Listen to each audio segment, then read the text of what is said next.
आप लोग अलग अलग स्थानों से आए हैं, बड़ा अच्छा लग रहा है आप सबको देखकर। अजमेर से कोई आए? अजमेर से कौन है? ओके, 2 3 आप अजमेर से हो? ओके। और उदयपुर से? ओके। भीलवाड़ा से? बहुत सारे लोग हैं। सूरत?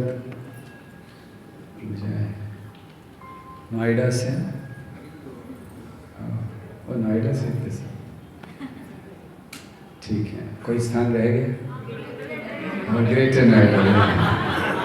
ग्रेटर नोएडा से? दिल्ली भी है। कौन सा? मेरठ? हाँ, मेरठ से। कौन आया मेरठ से? आप ही हैं? पीछे और एक हैं? अच्छा, आप ही? ओके। रोहतक? अरे वाह, जय। और कहीं से आए हैं? कोई नाम? हाँ, मथुरा? ओह यस, मथुरा से आए हैं। हाँ, गाजियाबाद। ओके। गुरुग्राम? अच्छा, ओके। हमारे अग्रवाल जी को हम बहुत देखते रहते हैं उस पर, जूम पर। Okay, so national integration programme यहाँ पर चल रहा है। सो हम लोग सब श्रीनाथ जी के आश्रय में हैं यहाँ पर, और सुबह में महाराज बहुत अच्छी तरह से श्रीनाथ जी का वर्णन कर रहे थे कि कैसे श्रीनाथ जी का सुंदर रूप जिसको महाराज देख रहे थे और कुछ स्मरण कर रहे थे। दरअसल ये जो श्रीनाथ जी का रूप है बहुत सुंदर रूप है। एक ही शिला में बने हुए हैं श्रीनाथ जी, और उस शिला पे बहुत सारी चीज़ें हैं, शायद दिखती नहीं है, दर्शन नहीं होता क्योंकि शिला पर हैं वो। श्रीनाथ जी को श्रृंगार करते हैं तो दिखाई देते हैं, लेकिन शिला पर नहीं दिखते हैं। तो शिला पर एक तोता है, तोता बना हुआ है। ओके। सो आप लोग अलग अलग स्थानों से आए हैं, बड़ा अच्छा लग रहा है आप सबको देखकर। अजमेर से कोई आए? अजमेर से कौन है? ओके, 2 3 आप अजमेर से हो? ओके। और उदयपुर से? ओके। भीलवाड़ा से? बहुत सारे लोग हैं। सूरत? मुझे नोएडा से? और नोएडा से कैसे? ठीक है, कोई स्थान रह गया? और ग्रेटर नोएडा? ग्रेटर नोएडा से? दिल्ली भी है। कौन सा? मेरठ? हाँ, मेरठ से। कौन आया मेरठ से? आप ही हैं? पीछे और एक हैं? अच्छा, आप ही? ओके। रोहतक? अरे वाह, जय। और कहीं से आए हैं? कोई नाम? हाँ, मथुरा? ओह यस, मथुरा से आए हैं। हाँ, गाजियाबाद। ओके। गुरुग्राम? अच्छा, ओके। हमारे अग्रवाल जी को हम बहुत देखते रहते हैं उस पर, जूम पर। Okay, so national integration programme यहाँ पर चल रहा है। सो हम लोग सब श्रीनाथ जी के आश्रय में हैं यहाँ पर, और सुबह में महाराज बहुत अच्छी तरह से श्रीनाथ जी का वर्णन कर रहे थे कि कैसे श्रीनाथ जी का सुंदर रूप जिसको महाराज देख रहे थे और कुछ स्मरण कर रहे थे। दरअसल ये जो श्रीनाथ जी का रूप है बहुत सुंदर रूप है। एक ही शिला में बने हुए हैं श्रीनाथ जी, और उस शिला पे बहुत सारी चीज़ें हैं, शायद दिखती नहीं है, दर्शन नहीं होता क्योंकि शिला पर हैं वो। श्रीनाथ जी को श्रृंगार करते हैं तो दिखाई देते हैं, लेकिन शिला पर नहीं दिखते हैं। तो शिला पर एक तोता है, तोता बना हुआ है।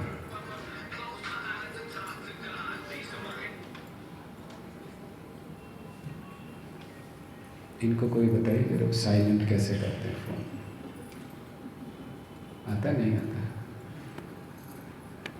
आप में से किसी के अगर फ़ोन ऑन है तो कृपया अभी साइलेंट कर लीजिए, कृपया। हम 2 मिनट का मौन हम रख लेते हैं आपके फ़ोन की मृत्यु पर, लेकिन साइलेंट लीजिए आपके फ़ोन। ज़्यादातर ब्रह्मचारियों के ही बजते हैं, इसीलिए उनको पूछना पड़ता है।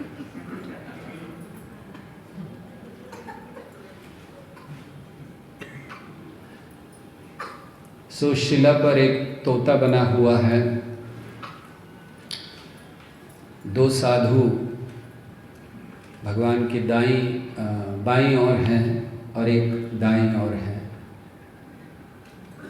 मोर बने हुए हैं, 2 मोर हैं। और भगवान की छवि तो आपने देखी है। भगवान का एक हाथ ऊपर है और एक हाथ ऐसे कमर पर है। भगवान के ऐसे खड़े हैं, उल्टा हाथ ऊपर है और सीधा हाथ कमर पर है। और सर्प बना हुआ है। ऐसे बहुत सी चीज़ें वहाँ पर हैं और ये सब भक्ति से संबंधित हैं। ये जो बने हैं ऐसे ही नहीं कि मन में आया तोता बना दिया, मन में आया शेर बना दिया। और आप जानते श्रीनाथ जी देख कहाँ पर रहे हैं? आपने दर्शन किए?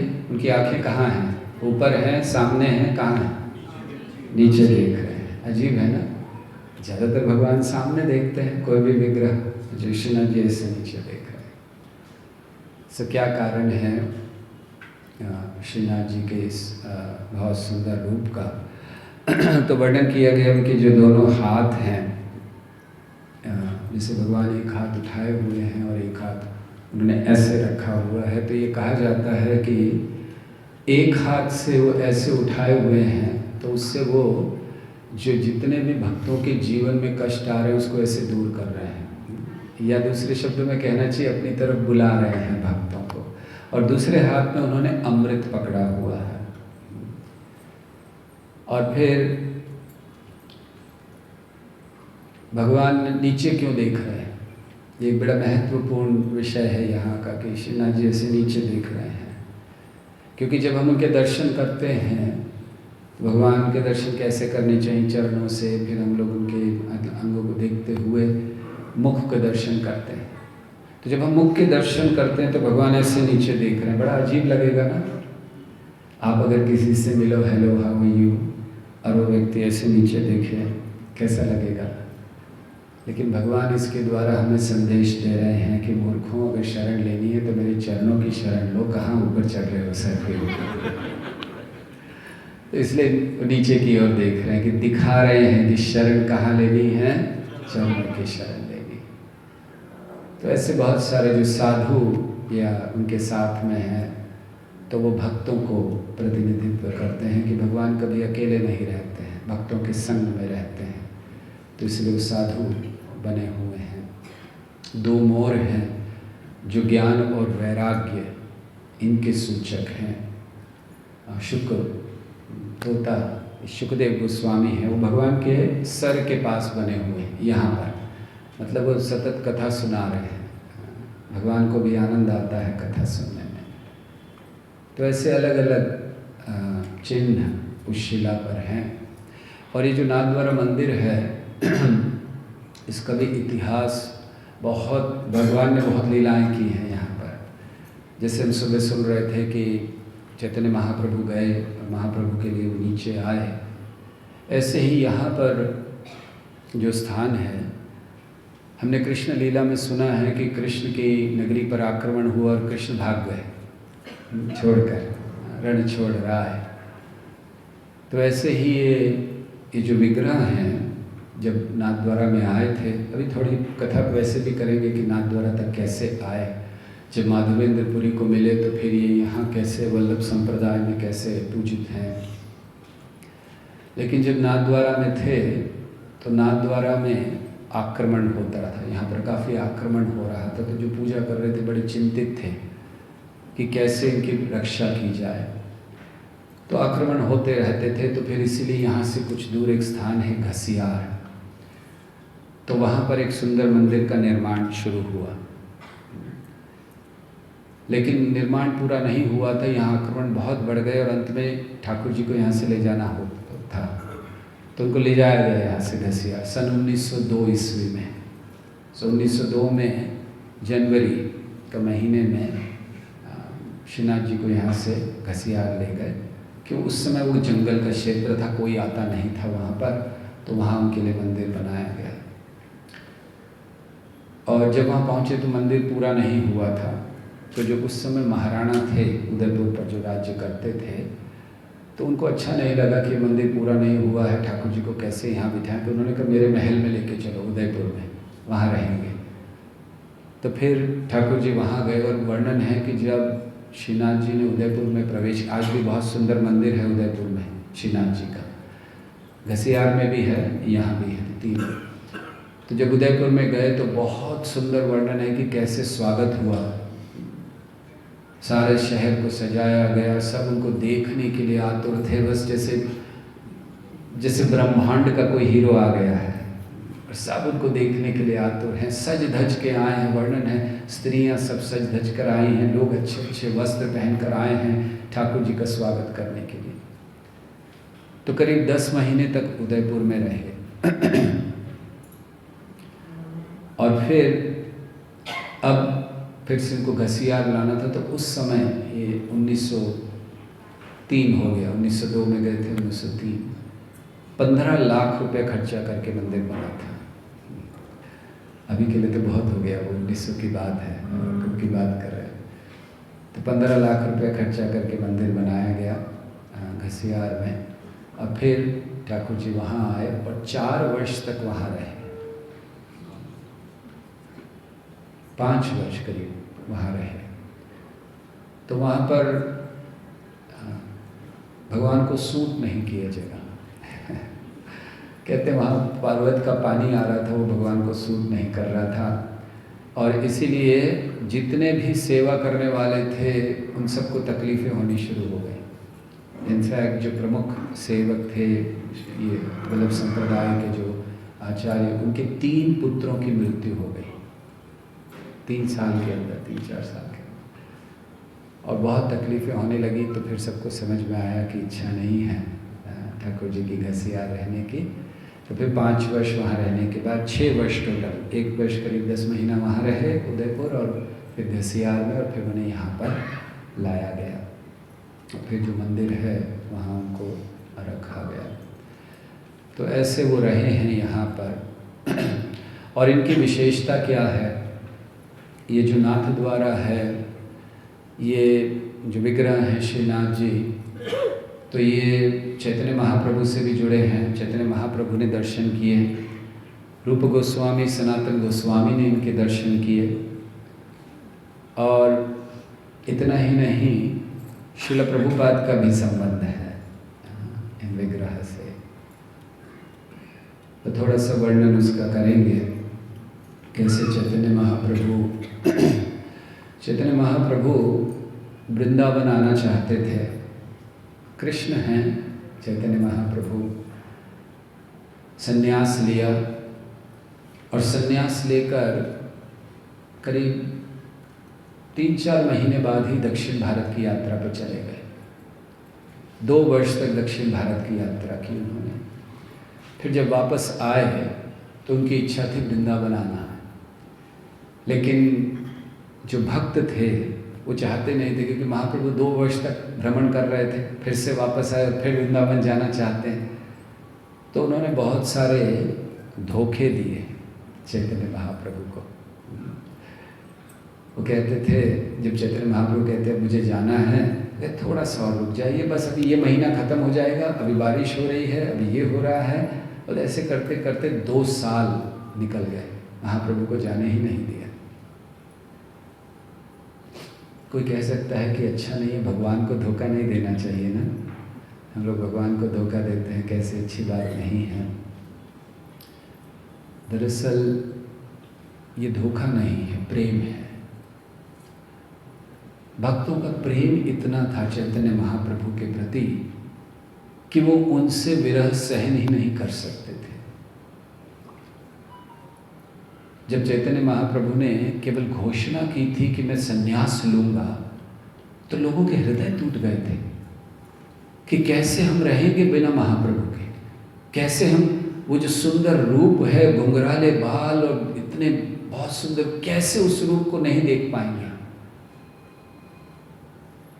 और फिर चैतन्य महाप्रभु, तो ये प्रेम, तो चैतन्य महाप्रभु ये प्रेम भक्तों का है। वो नहीं चाहते कि जाए, वो तो भगवान है, स्वाभाविक है उनसे प्रेम होना। हम लोग कुछ दिन साथ में रहते, हमारी इच्छा होती है कि हम लोग नहीं जाएं छोड़ के एक दूसरे को, सही है कि नहीं? अभी हम लोग यहाँ पर हैं, आज हैं, कल हैं, और फिर परसों जाना होगा सबको। दुख होगा कि नहीं होगा? कितने लोगों को नहीं होगा दुख होगा। हाँ, बड़ा अच्छा लगता है। अभी कितना अच्छा लग रहा है, सुबह से हम लोग सब साथ में हैं, भक्त मिल रहे हैं एक दूसरे से। कई भक्त पहली बार मिल रहे हैं, कई भक्त मिल चुके हैं फिर मिल रहे हैं, कई भक्त नहीं मिलना चाहते थे फिर भी मिल रहे हैं। तो बहुत सारे अनुभव हो रहे हैं। तो इसीलिए वो धोखा नहीं था, प्रेम था चैतन्य महाप्रभु के प्रति। और फिर भी 2 साल जब बीत गए तब महाप्रभु ने कहा बहुत धोखा दे दिया तुम लोगों ने, अब मुझे जाना है।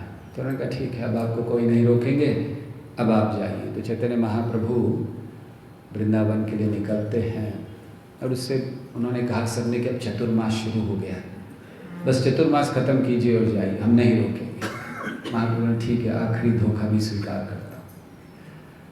तो रथ यात्रा के समय बहुत से भक्त आए, कुलिन ग्राम से कुछ भक्त आते थे और जाते समय एक प्रश्न वो करते थे, बहुत महत्वपूर्ण प्रश्न। वे जा रहे हैं वापस और महाप्रभु के सामने आए, हाथ जोड़कर खड़े हुए और कहा हमें बताइए हमारा क्या कर्तव्य है, क्या करना चाहिए हमें। तो महाप्रभु ने बहुत सुंदर बात उनको कही। प्रभु कहे वैष्णव सेवा नाम संकीर्तन। उत्तर दे रहे हैं कि क्या कर्तव्य है। उन्होंने हाथ जोड़कर पूछा हमारा क्या कर्तव्य है। तो महाप्रभु उत्तर दे रहे हैं, प्रभु कहे वैष्णव सेवा नाम संकीर्तन, दुई कर शीघ्र पावे कृष्णेर चरण।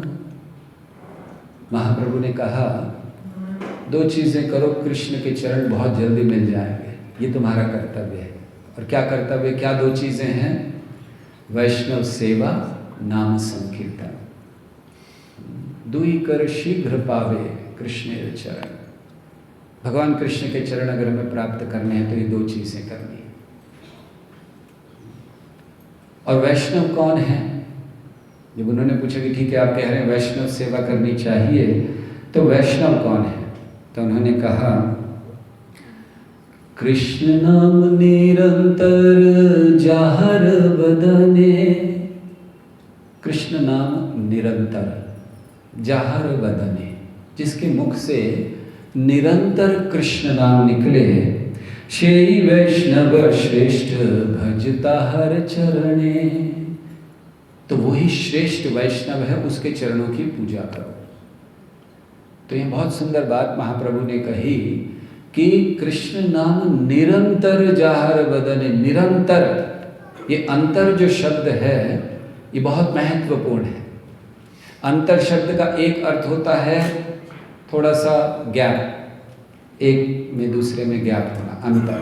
तो निरंतर मतलब हम कृष्ण की भक्ति कर रहे हैं तो उसमें कोई बाधा नहीं, कोई गैप नहीं, कोई संडे नहीं और कोई अन्य देवी देवता नहीं, केवल कृष्ण।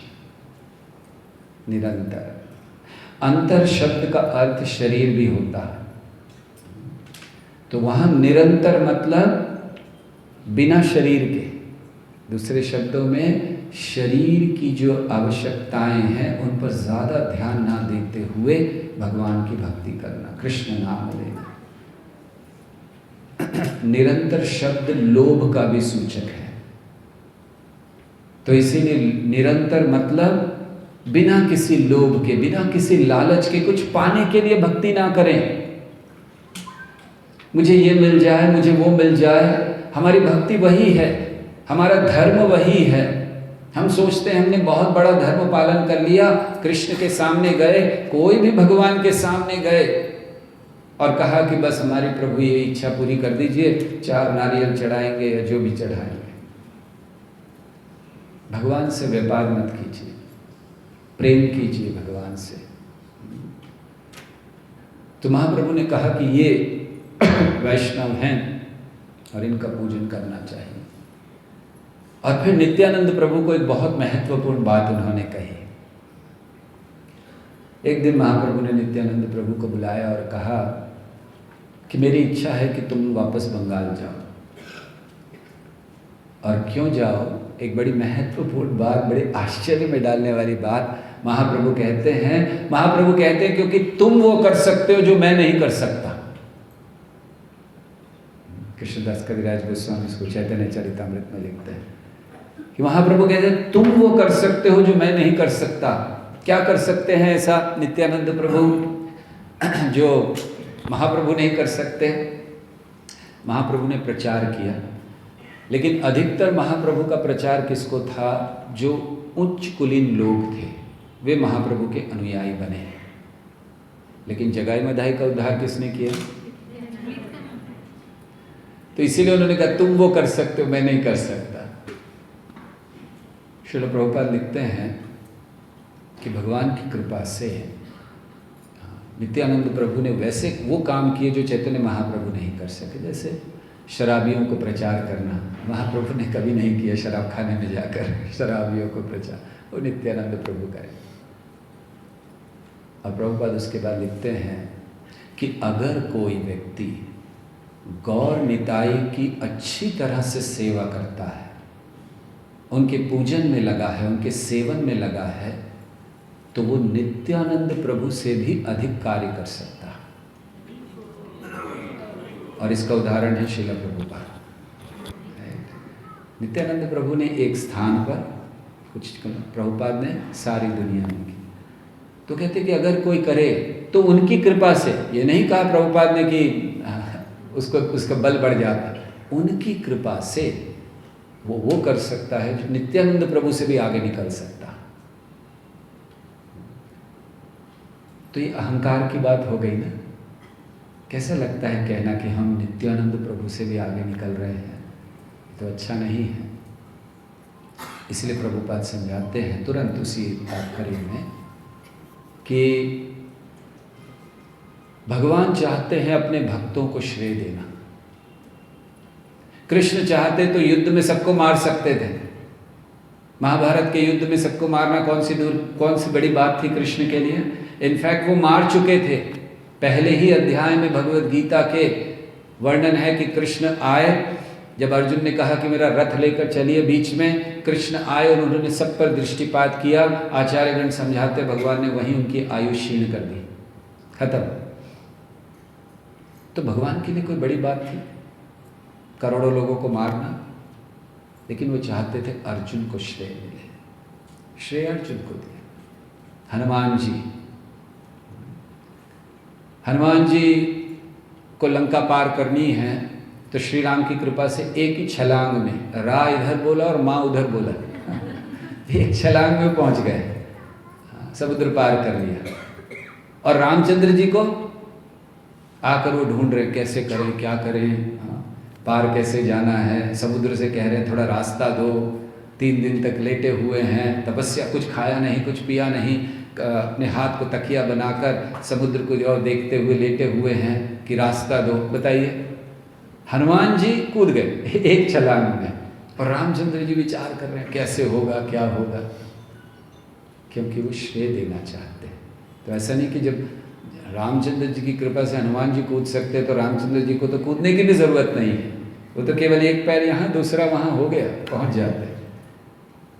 लेकिन श्रेय देना चाहते हैं, और ये भक्ति का मार्ग है। हमें अन्यों को श्रेय देना सीखना चाहिए। भगवान खुद दे रहे हैं, वो तो उस चीज़ का भी श्रेय दे रहे हैं जो उन्हें मिलना चाहिए। हम तो उस चीज़ का भी श्रेय लेना चाहते जो हमें नहीं मिलना चाहिए। ये हमारी स्थिति है। तो भगवान दिखा रहे भक्ति ये नहीं है, ये प्रसन्नता का मार्ग नहीं है भगवान की।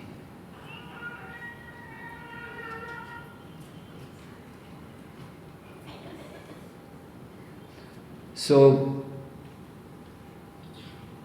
इसीलिए भक्ति में ये जो श्रेय की भावना है, इसको त्यागना, तब भगवान प्रसन्न होते हैं। तो महाप्रभु ने कहा कि आप वो कर सकते हो जो मैं नहीं कर सकता, इसीलिए जाओ। और फिर चैतन्य महाप्रभु वृंदावन की ओर आए।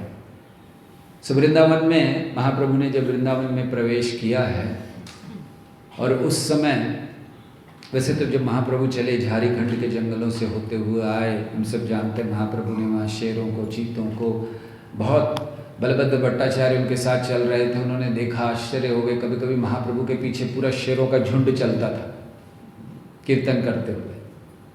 तो ये सब आश्चर्य देखे। तो कैद करते करते फिर काशी और फिर प्रयागराज, काशी में भी उद्धार किया, और फिर प्रयागराज, और फिर महाप्रभु धीरे धीरे आए मथुरा। अब हम वो सब तो वर्णन नहीं कर रहे महाप्रभु की यात्रा का। मथुरा में जैसे ही महाप्रभु ने प्रवेश किया, वर्णन ऐसे है कि महाप्रभु ने दूर से देखा और एकदम भावाविभोर हो गए मथुरा को देखते ही।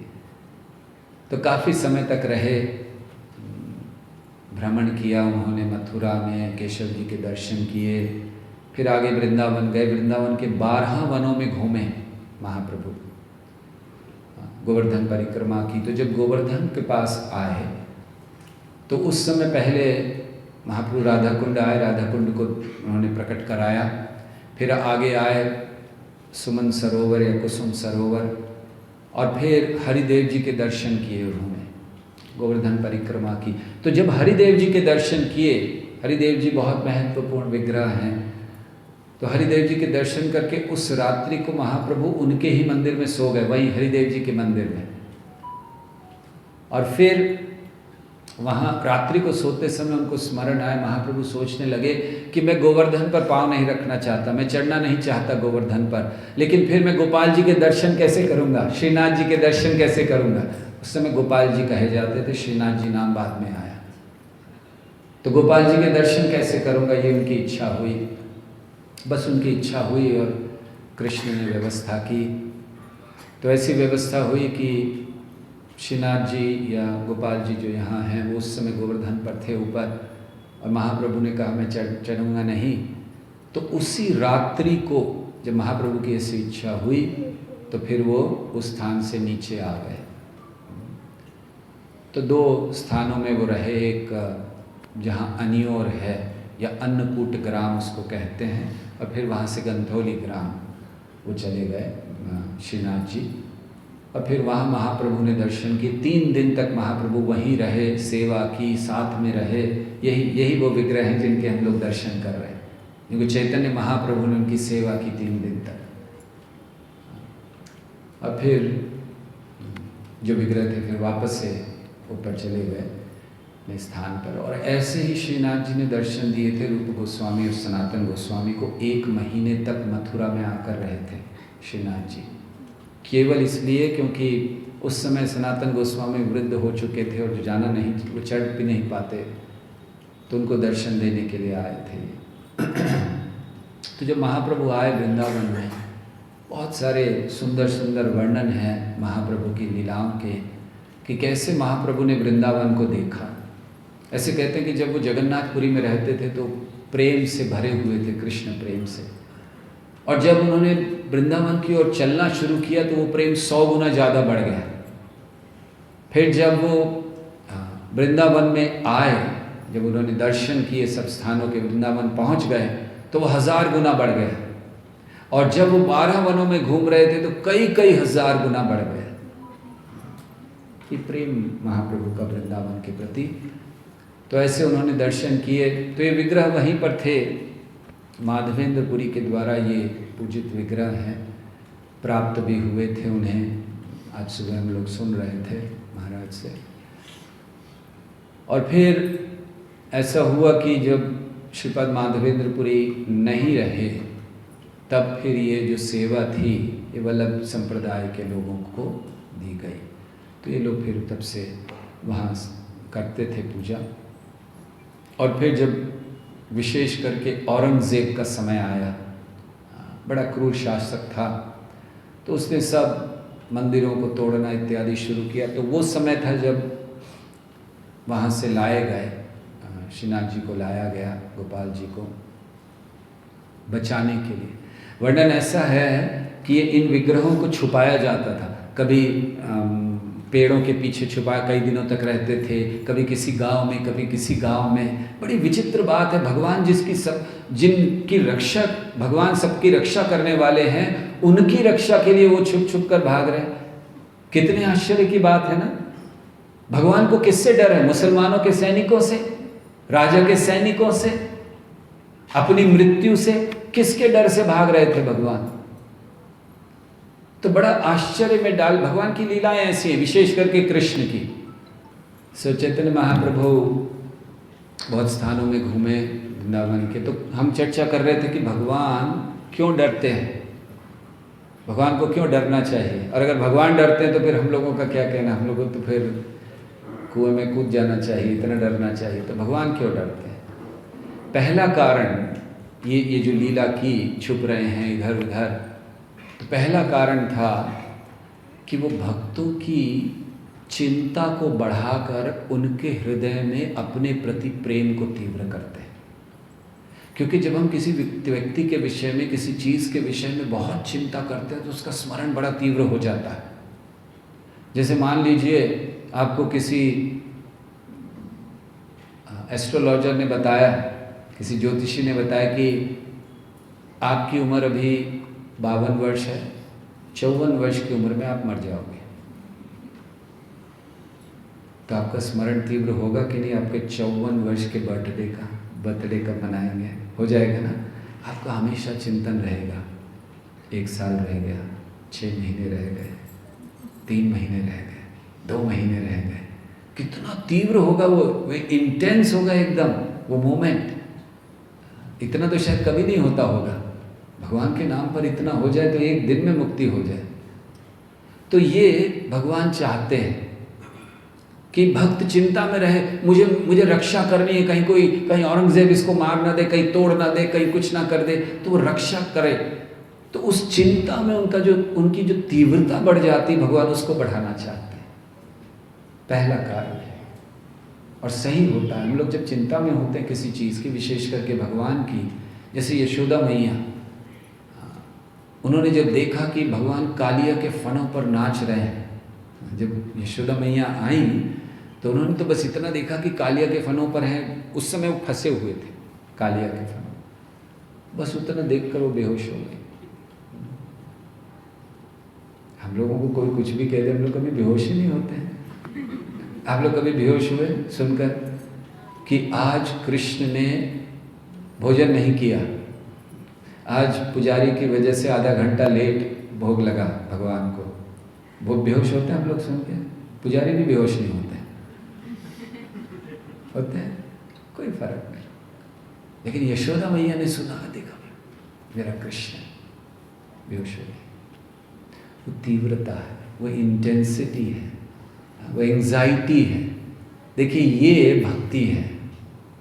जब हम विग्रह की सेवा करें, यहाँ देखिए विग्रह को बचाने के लिए अपने प्राण देने के लिए तैयार है, और बहुत चिंता में है, कहाँ बचाना है, कहाँ छुपाना है। हम लोग विग्रह की सेवा करते, कोई चिंता नहीं है हमें, लग गया भोग, थोड़ी देर हो गई, क्या फर्क पड़ता, खड़े रहेंगे। तो ये भगवान कराना चाहते कि उस चिंता को बढ़ाकर स्मरण तीव्र कराते हैं। जितनी चिंता हम बढ़ाते हैं हृदय में भगवान के लिए, विग्रह के लिए, उतना शुद्धिकरण बढ़ता है हमारा। इसलिए भगवान नहीं बढ़ाते हैं कि मेरी चिंता करो, मेरी चिंता करो, सब लोग मेरी चिंता करो। वो चाहते हैं आप अपना शुद्धिकरण करो, और इसीलिए उस चिंतन को बढ़ाना चाहिए। विग्रह इसीलिए हमें दिए गए। तो श्रीनाथ जी इसीलिए डर कर भाग रहे हैं, पहला कारण कि अपने भक्तों के हृदय में वो चिंता को बढ़ाना चाहते हैं। दूसरा कारण, भगवान एक लीला करना चाहते हैं, इधर से उधर घूमना चाहते हैं, ये उनकी लीला है। तो इसीलिए भी भगवान ऐसे छुप छुप कर भाग रहे हैं। और तीसरा कारण भगवान का ऐसे छुपने का है कि वो अपने भक्तों को एक अवसर दे रहे हैं सेवा का। भक्त हमेशा उनकी सेवा के लिए कुछ ना कुछ करते रहें, तो भगवान अवसर देते हैं। और इसमें आनंद भी लेते हैं भगवान। ऐसा नहीं है कि भगवान आनंद नहीं देते हैं। और साथ ही साथ इस तरह से छुप कर एक बड़ा महत्वपूर्ण कार्य भगवान कर रहे थे उस समय पर। वो जो मुसलमान शासक थे, जो सैनिक थे, उनको भी भक्त बना रहे थे, क्योंकि उनका भी चिंतन चल रहा था कहाँ पर है वो, कहाँ पर है, हमें विग्रह को तोड़ना है, हमें विग्रह को तोड़ना है। तो भगवान उनको भी भक्त बना रहे थे। इसलिए देखिए, एक चीज़ से बहुत सारे कार्य भगवान कर देते हैं। और साथ ही साथ भगवान ऐसे चुप इसलिए भी रहे थे क्योंकि भगवान को अपने भक्तों पर आश्रित होने में आनंद आता है। जब वो पूर्ण रूप से आश्रित हो जाते हैं भक्तों पर, यशोदा ने बांध दिया है, अब खोल नहीं सकते हैं तो बंधे पड़े हैं, आनंद आता है भगवान को। छोटी सी मछली के रूप में हाथ में आ गए हैं, अब वो अगर फेंक देंगे, अरे मैं मर जाऊंगी, क्या कर रहे हो, भगवान को आनंद आता है। तो इसीलिए भगवान ऐसा करते हैं। तो श्रीनाथ जी ऐसे ही छुपते रहे और फिर काफ़ी समय बाद यहाँ आए इस स्थान में, और यहाँ पर रथ रुक गया था, आगे नहीं गया, फंस गया था। तो फिर पता चला कि भगवान की इच्छा है, तो यहाँ पर फिर बनाया गया मंदिर जो आज यहाँ उपस्थित है। और ये सारी नगरी केवल भगवान के लिए बसी हुई है। नाथद्वारा में और कुछ नहीं है, बस भगवान के दर्शन और उससे संबंधित सारी चीज़ें यहाँ पर हैं। तो इस तरह से ये नाथद्वारा से यहाँ पर आए और चैतन्य महाप्रभु के द्वारा हमने जैसे कहा उनके दर्शन हुए, और रूप गोस्वामी और सनातन गोस्वामी को भी उन्होंने दर्शन दिए। और श्रील प्रभुपाद, उनका क्या संबंध है श्रीनाथ जी से। हम सब जानते हैं कि श्रील प्रभुपाद अमेरिका गए प्रचार करने के लिए, लेकिन अमेरिका जाने से पहले उन्हें श्रीमती सुमति मोरारजी ने एक जाने का टिकट दिया था, राइट। वो हमारे लिए, देखिए, उन्होंने एक कार्य किया, पता नहीं आगे आने वाले हज़ारों सालों तक उनका नाम लिया जाएगा ना, कि जब भी प्रभुपाद के प्रचार प्रारंभ की बात आती है सुमति मोरारजी का नाम आता है। तो सुमति मोरारजी वो दरअसल ये नाथ द्वारा मंदिर के टेम्पल की प्रमुख ट्रस्टी थी उस समय। तो वो भी यहीं इसी मंदिर से, वो वल्लभ संप्रदाय की एकदम हार्डकोर फॉलोअर के अनुयायी हैं, लेकिन उस समय इस मंदिर की वो ट्रस्टी थी। तो प्रभुपाद को उन्होंने वो भी सहायता की जिससे कि प्रभुपाद अमेरिका जा सके। तो ऐसे ही श्रीनाथ जी का मंदिर का स्थान है यहाँ। महाप्रभु के द्वारा इनका सेवा हुई है। और यहाँ आप देखते हैं कि शाम को मंदिर में बहुत जल्दी दर्शन बंद हो जाते हैं, बहुत देर तक नहीं खुले रहते हैं। कारण ये है कि वे लोग ये गोवर्धनधारी हैं। तो भगवान ने जब गोवर्धन उठाया तो 6-7 साल के थे भगवान, तो अभी भी उसी रूप में उनकी सेवा की जाती है। तो छोटे बच्चे जल्दी सो जाते हैं ना, ज़्यादा देर से नहीं, इसीलिए उनको बीच बीच में खिलौने खिलाए जाते हैं। यहाँ पर भगवान को खिलौनों से सेवा की जाती है। दरअसल ये जो वल्लभ संप्रदाय है इसमें वे लोग भगवान से जो प्रेम, इसको पुष्टि मार्ग कहते हैं। पुष्टि मार्ग मतलब पोषण, ये शब्द भागवत से आता है, पुष्टि, तो पोषण मिलना। तो अधिकतर इनमें माना जाता है कि हमें बहुत ज़्यादा शास्त्रों के नियमों की आवश्यकता नहीं है, लेकिन कृष्ण से प्रेम करने की आवश्यकता है। लेकिन अगर वल्लभाचार्य जी के, क्योंकि हम लोग इस स्थान में हैं, वल्लभाचार्य जी के अगर शिक्षाओं को देखा जाए तो उनकी शिक्षाओं का सार क्या है। उनकी शिक्षाओं का सार, पहली बात उन्होंने समझाया कि हमें हमेशा कृष्ण की पूजा और कृष्ण का स्मरण करना चाहिए, कभी भूलना नहीं चाहिए कृष्ण को। तो ये अगर पूरा उनकी शिक्षा, वैसे तो उन्होंने बहुत सारी शिक्षाएं दी हैं, लेकिन सार यही है कि कृष्ण का स्मरण करें, कृष्ण को पूजें, उनकी भक्ति करें। और अगर ये सब हम करते रहेंगे तो जीवन में सफलता निश्चित आएगी। और वे कहते हैं कि अगर कृष्ण आपके हृदय में विराजमान हैं तो फिर और किसी चीज़ की आवश्यकता ही क्या है। इसलिए स्मरण बढ़ाइए, तीव्र स्मरण कीजिए, कृष्ण का पूजन कीजिए ताकि कृष्ण का स्मरण बढ़ सके। तो ये वल्लभाचार्य जी के शिक्षाओं का सार है। और संक्षेप में नाथ द्वारा या श्रीनाथ जी के आगमन, इनकी बहुत सी और कथाएं हैं। यहाँ उन्होंने क्या क्या लीलाएं की हैं, श्रीनाथ जी ने बहुत सारे यहाँ पर उनकी लीलाएं भी वर्णन हैं। वो भी कभी आगे है। अभी तो हम लोग शुरू कर रहे हैं, अभी और नाथ द्वारा में श्रीनाथ जी की कथाएं चलेंगी आगे, कल भी सुबह और फिर दोपहर को। और तो आप सब से बने रहें। हमारी विनती है कि ध्यान से श्रवण करें, कथाओं को, उनके मर्म को समझने का प्रयास करें। जैसे आज हमने वर्णन किया कि किस तरह श्रेय लेने की भावना हमें त्यागनी चाहिए, किस तरह अगर हम गौ निताई नित्यानंद प्रभु चैतन्य महाप्रभु की पूजन को बहुत महत्व देते हैं, तो फिर हम जितना भी कठिन कार्य क्यों ना हो हम उसको कर सकते हैं। कोई बड़ी बात नहीं है, उसको हम कर सकते हैं, लेकिन इस भाव में हमें रहना चाहिए। और भगवान क्यों भयभीत होकर भाग रहे हैं इधर से उधर, तो ये भी चर्चा हम लोगों ने की। और कैसे जो श्रीनाथ जी हैं, इनका संबंध चैतन्य महाप्रभु से, षड गोस्वामियों से, और एक्चुअली कि न केवल रूप गोस्वामी और सनातन गोस्वामी, सारे 6 गोस्वामी गए थे उस मथुरा में, उस स्थान पर जहाँ पर 1 महीने तक श्रीनाथ जी थे और उन्होंने उनकी सेवा की। तो इसलिए हम लोग बहुत महत्वपूर्ण स्थान में हैं। साथ ही साथ जब हम यात्रा के लिए आते हैं, साथ में आते हैं, तो इसका क्या महत्व है। इसका पहला महत्व है कि हम सब साथ में एक दूसरे को भक्ति करने के लिए प्रेरित करते हैं। केवल साथ में रहने से हम देखते हैं वो भक्त कितना अच्छा जप कर रहा है, वो भक्त कितना अच्छा कीर्तन कर रहा है, वो भक्त कितना अच्छा सेवा कर रहा है। एक दूसरे से प्रेरणा मिलती है या नहीं मिलती है। आप में से आज कितने लोगों को प्रेरणा मिली दूसरे भक्त को देखकर? हाथ उठाइए। कितने लोगों को दूसरे भक्त को देखकर प्रेरणा मिली? ओके, देखो यात्रा सफल।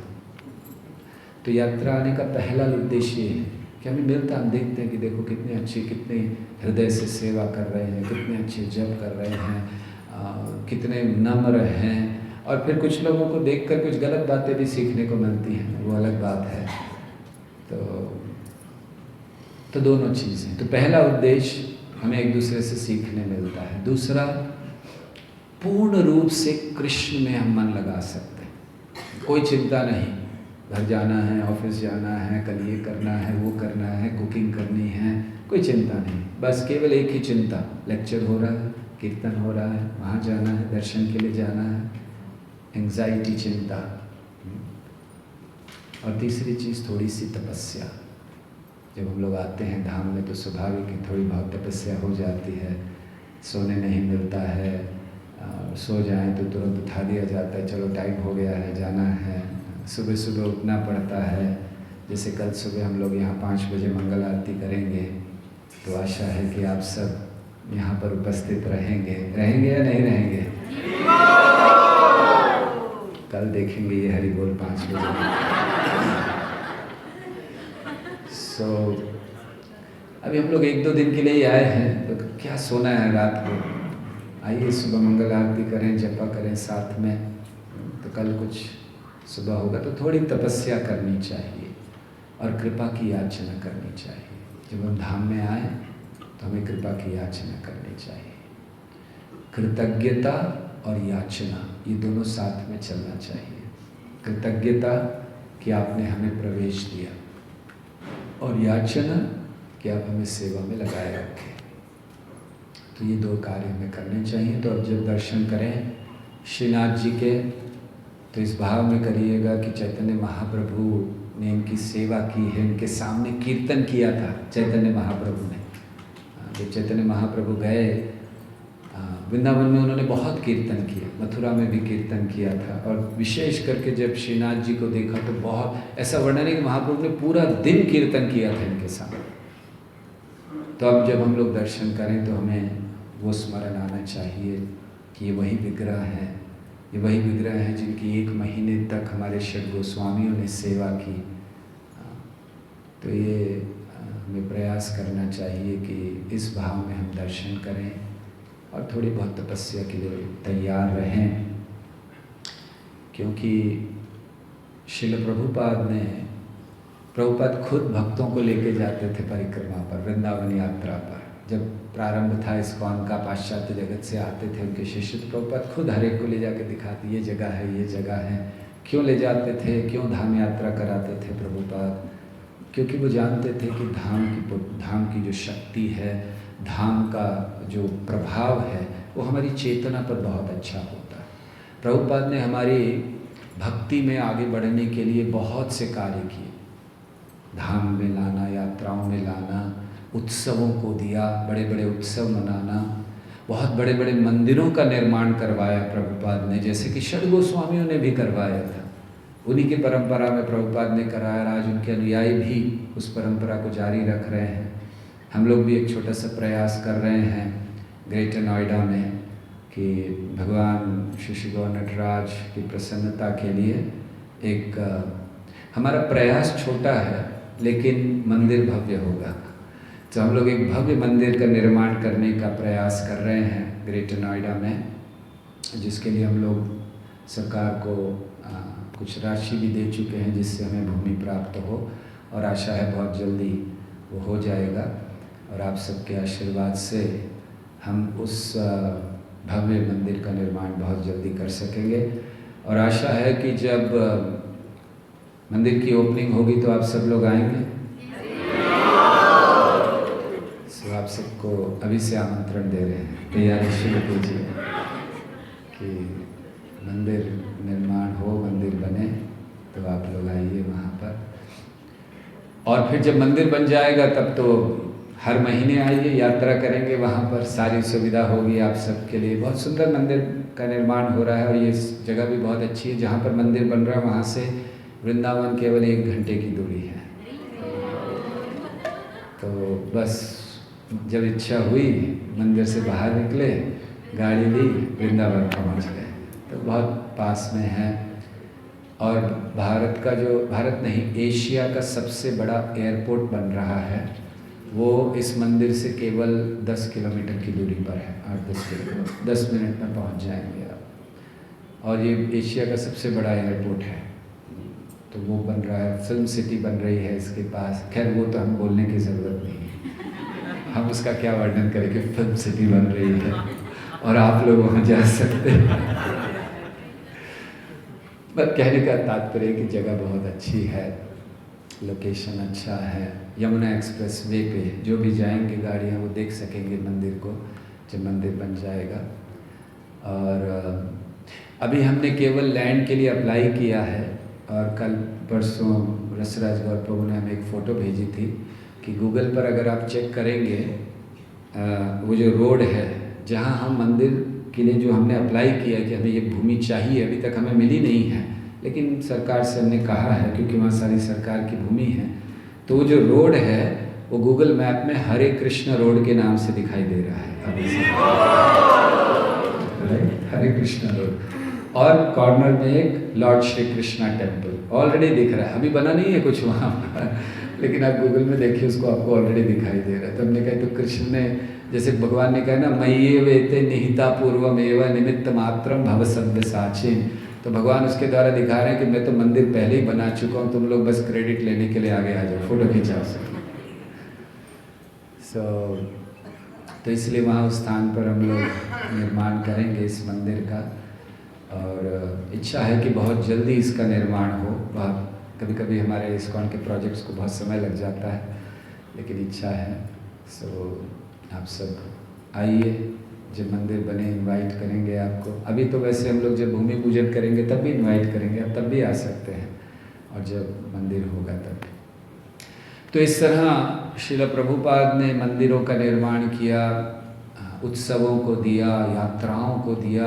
आज देखिए हजारों लाखों लोग यात्रा में जाते हैं, कोई गणना नहीं है कि कितने लोग यात्रा कर रहे हैं। हम लोग देखते हैं तिरुपति में बहुत लोग आते हैं, लेकिन आप जाइए वृंदावन की परिक्रमा कीजिए, खास करके ऐसे दिवसों पर जब महत्वपूर्ण तिथियाँ होती हैं, पाँव रखने की जगह नहीं होती।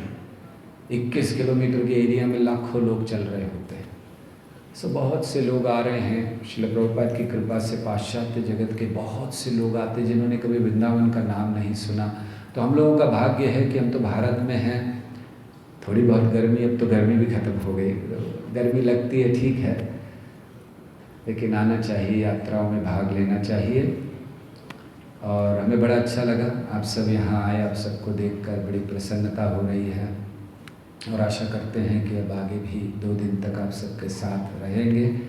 कीर्तन, भजन, कथा चलती रहेगी।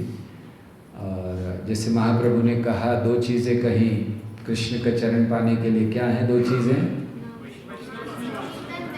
प्रभु कहे वैष्णव सेवा, नाम संकीर्तन। आप लोग गाइए।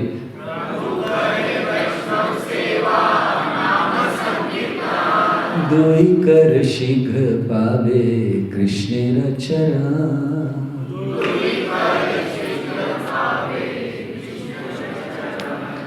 सो आप सबने वैष्णव सेवा तो कर ली, बहुत सारे लोगों को प्रसाद खिलाया इत्यादि, और अभी हम लोग नाम संकीर्तन करेंगे।